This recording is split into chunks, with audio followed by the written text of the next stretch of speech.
Le 6 février 1931 paraissait dans l'Action française la critique de François Vineuil du film américain Monte Carlo, texte intégral.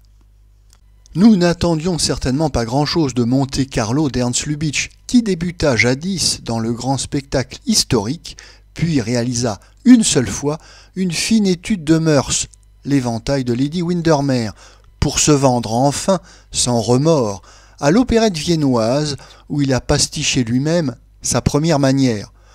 Nous jugions cependant en son pouvoir d'établir un spectacle populaire, bien fait, d'une excellente valeur commerciale, où l'on aurait pu reconnaître la technique solide de parade d'amour.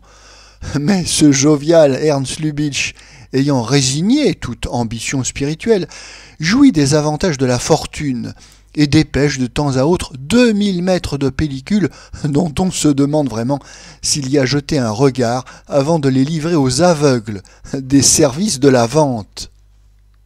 Monte Carlo débute avec quelque entrain. Un prince du Danube se marie, la foule est immense et enthousiaste, le cortège fastueux. Un orage crève tout à coup. Bousculade d'épaulettes, de belles traînes retroussées, de basques de haute forme ridicule sous le parapluie. Quand apparaît l'arc-en-ciel, voici bien une autre catastrophe. À la faveur du désordre, la fiancée s'est esquivée. Elle a sauté dans un rapide, elle fuit vers la France, tandis que les paysans, croyant voir passer leur souveraine, lui chantent un épithalame des quatre coins de l'horizon. La somme d'inventions dont est capable la paresse de Lubitsch se réduit strictement à cet épisode, dont on conviendra d'ailleurs qu'il n'a rien d'étourdissant. Il faut voir la suite pour s'instruire. Il y a mademoiselle Jeannette MacDonald, qui n'est pas laide, mais bien fade, et le dénommé Jack Buchanan, une sorte de Maurice Chevalier anglo-saxon. Monsieur Jack Buchanan est comte. Il devient coiffeur pour pénétrer chez mademoiselle MacDonald, dont nous ne nous rappelons plus les titres.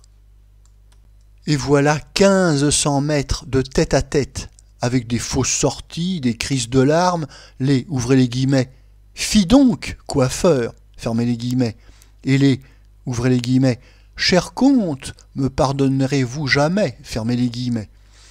Ce film est impitoyable. Au surplus, nous sommes condamnés au martyre des couplets, sirop de conserve de la dernière marque judéo-américaine.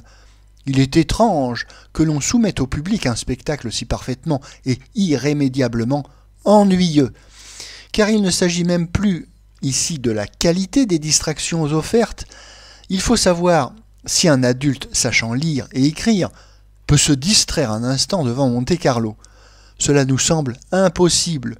Nous ne pouvons même pas parler davantage de Monte Carlo, où il n'y a rien, ni musique, ni figuration, ni décor, ni même ce que l'on peut raisonnablement appeler une anecdote. Rien, sauf deux mannequins remontés pour 1h30, que l'on tourne de profil quand on juge qu'il deviendrait imprudent de nous les montrer encore de face, et de dos lorsque nous ne pouvons littéralement plus les voir.